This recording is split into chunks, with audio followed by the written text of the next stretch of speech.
Səccad gülürsən. Necəsən? Yaxşısan? Necəsən uşaqlar? Yaxşıyam. Allah saxlasın. Sağ ol. Ya başlı yol verin biraz. Ay sağ ol. Dostu da geldi. Biraz belə qalın, hamı düşür. Hamı yaxşıdır? Bəli.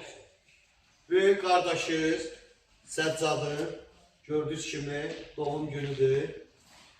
Demək Səccadın 5 yaşı tamam. Səccad artıq 1 ilə yaxındır, peşədə çoxdur. Güləşlə məşğuldur, maşallah. İndi 4 yaşındandır güləşlə başlayıb. Şükür Allah artıq 5 yaşını burada qeyd edilir. Səccad maşallah çox tərbiyəli, nizam-intizamlı, ağıllı baladır. Yaxşı məşq edir.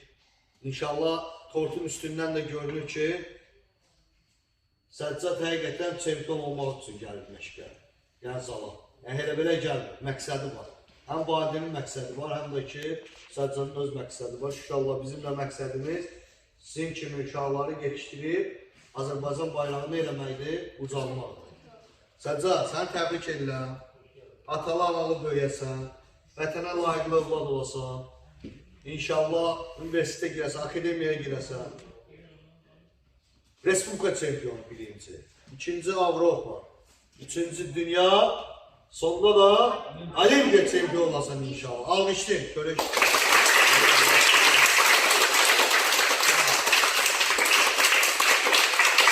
Səccadın dostları da buradadır. Kimin Səccadın arzusu var, deyə bilər. Kimin ürək sözləri var, tamam. İster Səccad Qaragaralı olsun, çünki o gözəl insandır. Almışdın. Sonra, alışdırsın. Amin. Almışdın. Məhəmməd Əli, öz dostluğa sənin naparnikindir, bir yerdə məşq eləyəcək. İnşallah 10 ildən sonra özünüzə baxarsınız, maşallah mənə də keçəcəksiniz, yeşil kişi olarsınız. Bir.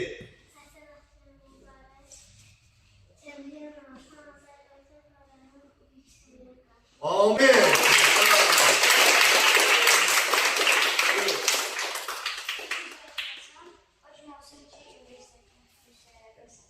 Amin.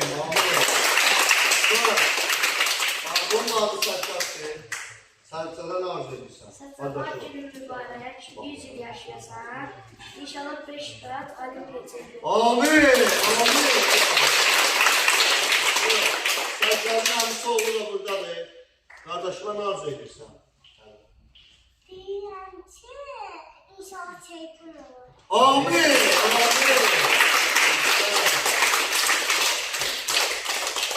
Kaçtan da dinle. Səccad günün mübarək olsun, analarına böyəsən, inşallah 6 yaşında görərik. Azərbaycan bayraqlarını Hüseyin qaldırarsan, çempion olsan. Amin.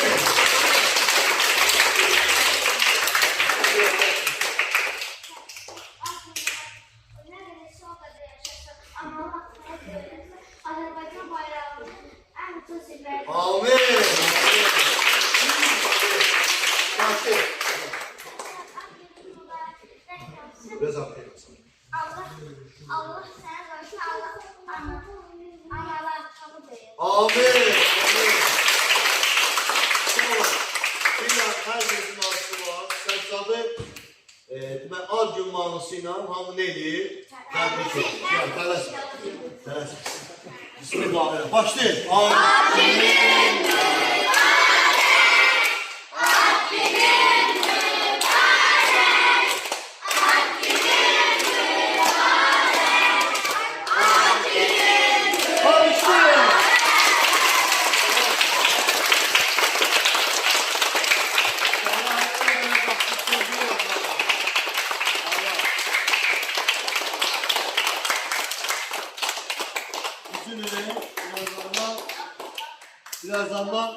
Birazdan 5'ten sonra inşallah tortu keselim gelsin. Yaxşı? Zü.